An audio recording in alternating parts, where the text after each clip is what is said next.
Bugün o'qiydigan 4-chi kitobimiz Maymunchoqning Shaptul uzishi.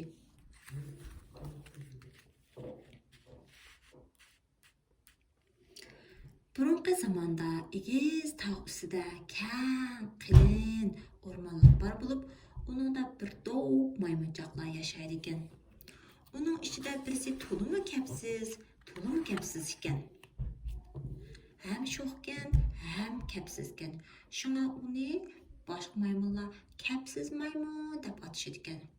Kunlarning birida bu kapsiz maymun do'stlariga "Sizlar biroz mishat saqlab turinglar. Men tog'dan tushib, sizlarga jiq yeydigan narsalar og'ash chiqaychimi?" debdi. Maymunlar chuvrlashib, nihoyatda xushal bo'lib ketibdi. Bo'ldi, bek yaxshi gap. Shundoq qilar debdi. Bu kapsiz maymun shundoq deb xo'shlashganicha tog'dan tushibdi. Tog'dan tushibda bir shaptilliq kelibdi. Uya qarasa, har yo'g'on, har qizil pishgan shaptillar.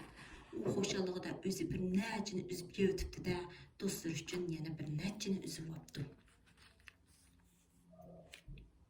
Shuning bilan uni ko'tirib toza ketib olsa, oldida bir qo'noqlik uchrabdi.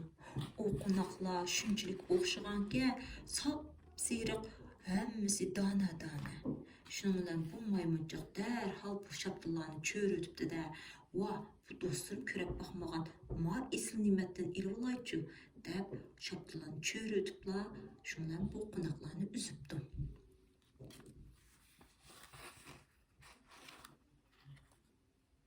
Shuning bilan bu qo'noqlarni quchoqlab, ketdi hasrab deb taqlab sakrab ketib olsa, ushtum tutlar bir toshqa putlashib ketib, dumdum tushib shiqilib ketibdi.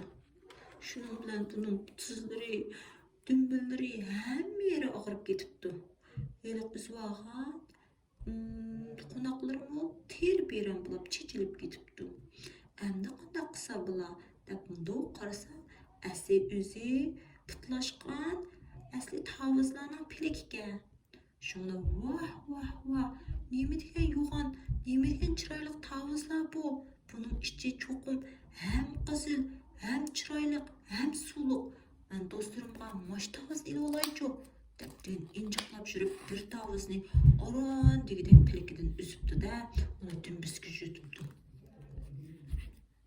Shuning bilan xo'shalligidan endi mosh tavizni ilib do'stlarimga bersam, do'stlarim qancha xo'shib ketar deb shuni o'ylagancha yo'lda dumbisga yutib oron ketib olsa, bir yerda ushtumtlan bir toshqan paydo bo'lib qoldi.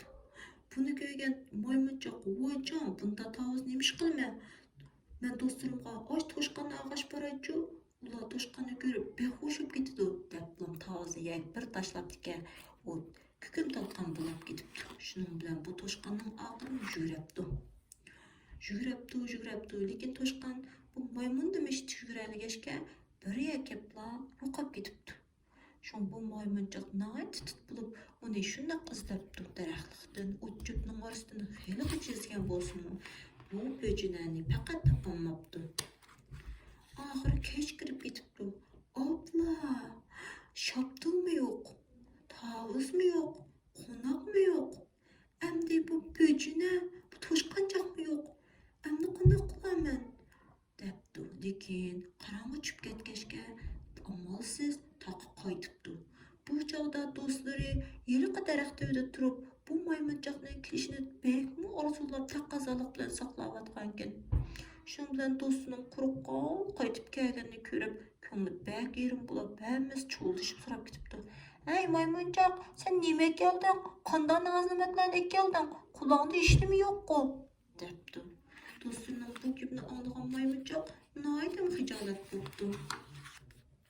Shuning bilan "Kechiringlar, men chiqnas og'andim, biroq sizlarga yaxshidan kelman deb, oxirida hech nima kelolmadim" deb shunchalik xijolat bo'libdi. Shuning bilan tugabdi.